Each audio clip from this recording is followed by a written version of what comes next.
Anda kembali bersama kami di Berita Utama. Saudara, keributan antara konsumen dengan kurir makanan di Sleman, Yogyakarta berbuntut panjang. Mobil polisi dan sejumlah fasilitas umum dirusak massa yang tak terima rekannya diperlakukan kasar. Bertameng aksi solidaritas, Sabtu 5 Juli, sejumlah kurir makanan mendatangi sebuah rumah di daerah Kapanewon Godean, Kabupaten Sleman, Yogyakarta. Aksi itu imbas dari kejadian pada 3 Juli di mana seorang kurir makanan bernama Arzeto diduga diperlakukan kasar dan rekannya Ayuning Tias diduga turut dianiaya hanya karena mereka terlambat mengirim makanan. Ratusan kurir yang tersinggung menggeruduk rumah pelaku penganiayaan untuk menuntutnya meminta maaf.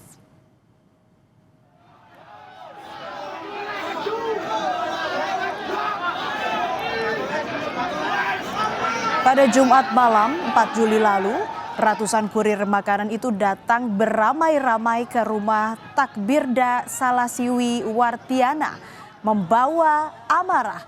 Mereka ikut terluka saat mengetahui rekannya mengalami perlakuan tak mengenakan dari pengguna jasa yang sempat mengaku sebagai orang pelayaran. Massa yang tak terbendung jumlahnya itu berupaya menerobos rumah Takbirda, namun dihalangi oleh polisi. Agar tak terkena amukan massa, Takbirda pun dievakuasi ke Mapolresta Sleman. Kericuhan tak terhindarkan saat massa menyusul ke Mapolresta Sleman. Mereka menuntut Takbirda meminta maaf.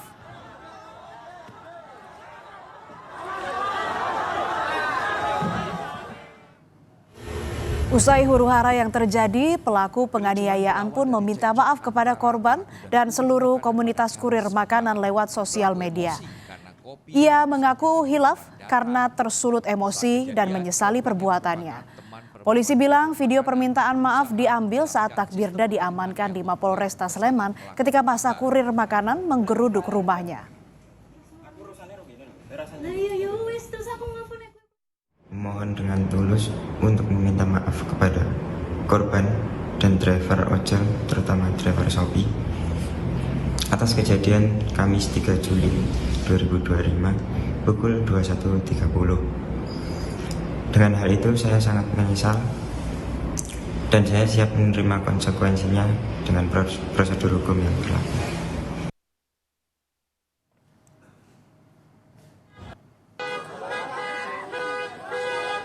Namun saudara, permintaan maaf pelaku tak mampu membendung amarah kurir makanan online. Massa memutuskan kembali ke rumah Takbirda. Personel polisi pun rupanya sudah berjaga untuk mencegah tindak anarkistis. Melihat hal itu, amarah massa kurir makanan pun memuncak. Kemarahan itu berujung perusakan mobil patroli Polsek Godean. Selain mobil patroli, massa juga merusak sejumlah fasilitas umum. Lakukan pemeriksaan terlapor, ternyata kita dapat laporan driver online ini tidak langsung pulang, tapi melainkan ingin menuju ke rumah dari terlapor.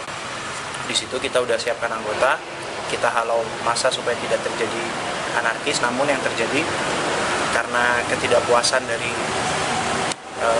driver Shopee online, Shopee Food tersebut, akhirnya mereka melampiaskan dengan merusak dan merusak fasilitas umum, termasuk di situ mobil polisi. Polisi lalu menetapkan 3 orang tersangka dalam kasus dugaan penganiayaan terhadap kurir makanan dan rekannya. 3 tersangka adalah Takbirda serta 2 lainnya berinisial RHW 32 tahun dan RTW 58 tahun. Namun apa hubungan antara ketiganya dan apa masing-masing perannya belum disampaikan oleh polisi. Setelah ditetapkan sebagai tersangka, polisi pun langsung menahan ketiganya. Ternyata pelaku merupakan ayah dan 2 putra kandungnya. Akibat emosi sesaat, satu keluarga harus berurusan dengan hukum. Polisi bilang pelaku tersulut amarah lantaran pesanan makanan mereka terlambat 5 menit dari jadwal yang tertera di aplikasi. Ketiganya dikenakan pasal 170 atau pasal 351 terkait kekerasan terhadap orang lain yang dilakukan secara bersama-sama dan terancam hukuman kurungan selama 5 tahun. Kalau sudah begini, saudara, aksi gagah-gagahan soal identitas diri tak lagi ada gunanya.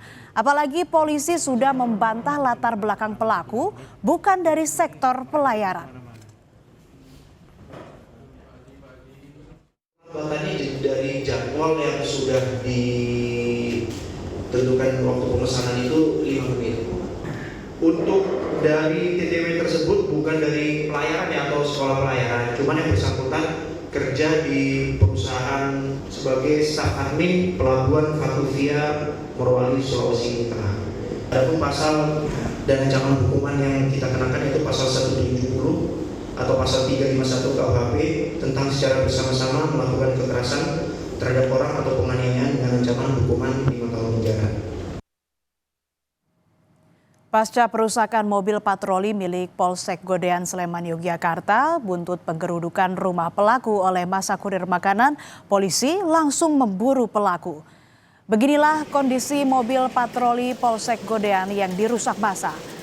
Polisi menyebut telah mengantongi sejumlah nama pelaku berdasarkan bukti rekaman video warga sekitar dan kamera pengawas.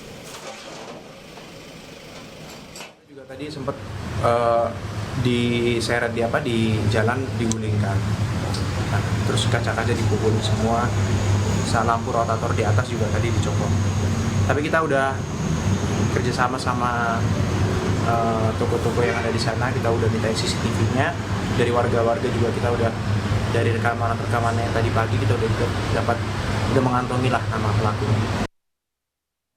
Akhirnya, polisi menangkap 2 pelaku perusakan mobil polisi di Sleman, Yogyakarta pada Sabtu pagi.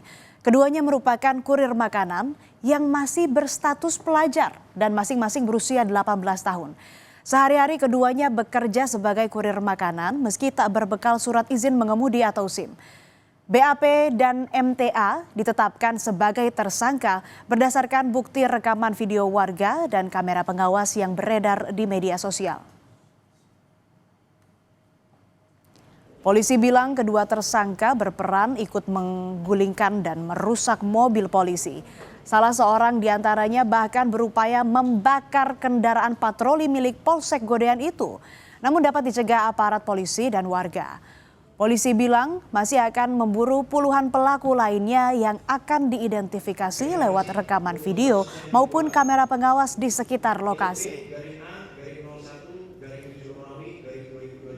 Hasil CCTV dan kamera yang sempat menyorot pada saat celana yang kamu pakai. Ya. Ini jaket yang Pelaku inisial BAP 18 tahun, laki-laki, pelajar, alamat Caturharjo, Sleman, Yogyakarta. Yang kedua MTA 18 tahun, laki-laki, pelajar, alamat Batu Retno, Banguntapan, Bantul, Yogyakarta. Ini peran pelaku yaitu yang berinisial BAP mendorong-dorong sampai membalikkan mobil. Yang kedua, MTA membalikkan mobil dan berusaha membakar mobil, namun dapat dipadamkan oleh petugas dan warga. Kalau kita lihat di video yang viral dan dari rekaman CCTV, kita dapati sebenarnya pelaku itu banyak, ada mungkin lebih dari 20 orang. Nila setitik rusak susu sebelaga. Karena arogansi setitik, pertikaian dan kerusuhan meluas kemana-mana. Itulah mengapa lahir peribahasa pikir 1000 kali baru berkata. Berpikir dulu sebelum bertindak. Cuma gara-gara hal sepele, saudara, banyak orang harus berurusan dengan hukum. Belum lagi masyarakat yang tak tahu menahu persoalan juga harus mengalami kerugian. Berhati-hatilah pada laku dan kata. Kejadian ini mestilah dijadikan pengalaman yang berharga.